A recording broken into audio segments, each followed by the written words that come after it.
यह है दोस्तों मैं गुनीत मोंगा और नीलेश मिश्रा का जो इंटरव्यू है उसी को कंटिन्यू कर रहा हूँ। सुन रहा था, पूरा सुन लिया हालांकि मैंने।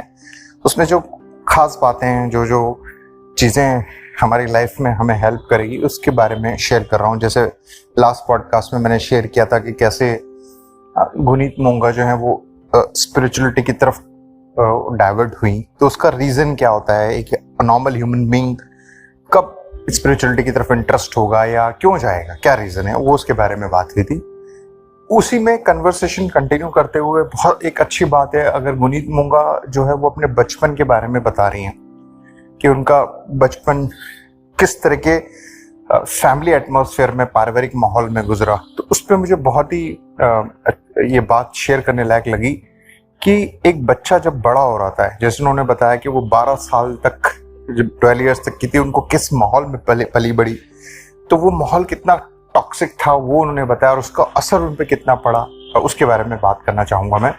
वो बता रही हैं कि उनकी फैमिलीज में प्रॉपर्टी को लेकर के इतनी पारिवारिक कलह थी कि एक बच्चे का जिस समय ग्रोथ होनी चाहिए, उसका एक्सपोजर मिलना चाहिए, प्यार मिलना चाहिए, वो नहीं मिला, और उसकी वजह से उनकी साइकी में बहुत इफेक्ट पड़ा।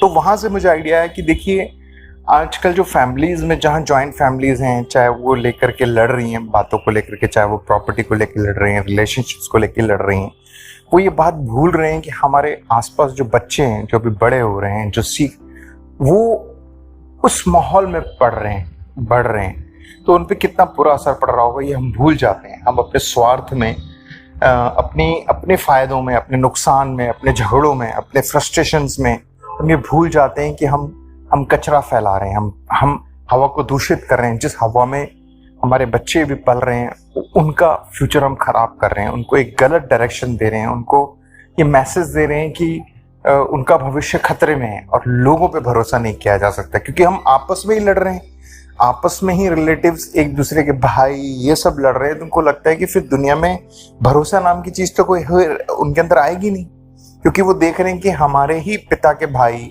बहन या रिलेटिव्स ये सब आपस में लड़ रहे हैं, तो बाहर कैसे भरोसा करें हम किसी के। तो हम उनके अंदर ये बो रहे हैं कि विश्वास नाम की कोई चीज़ नहीं होती है, और उसकी वजह से उनके अंदर डर, बहुत सारी चीज़ें हम पैदा कर रहे हैं जो कि नहीं होनी चाहिए, क्योंकि उनका भविष्य खराब हो रहा है।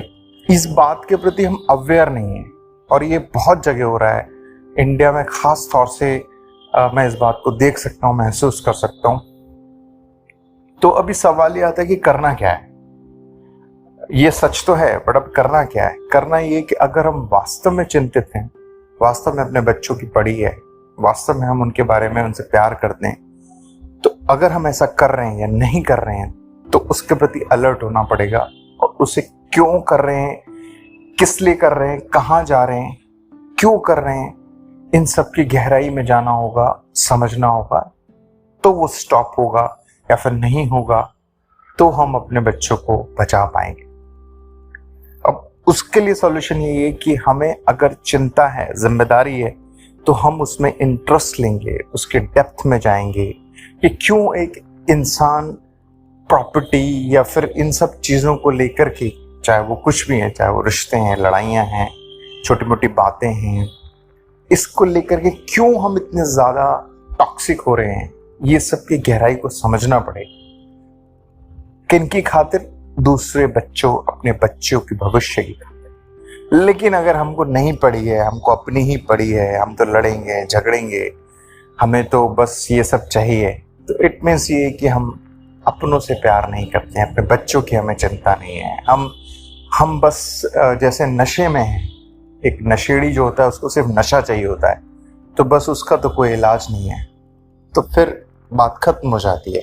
जिन्हें नशे से उतरना है उनके लिए ये पॉडकास्ट वर्क करेगा, जिन्हें नहीं करना है, जिन्हें नशे में रहना है, उनके लिए ये फालतू की बात है। तो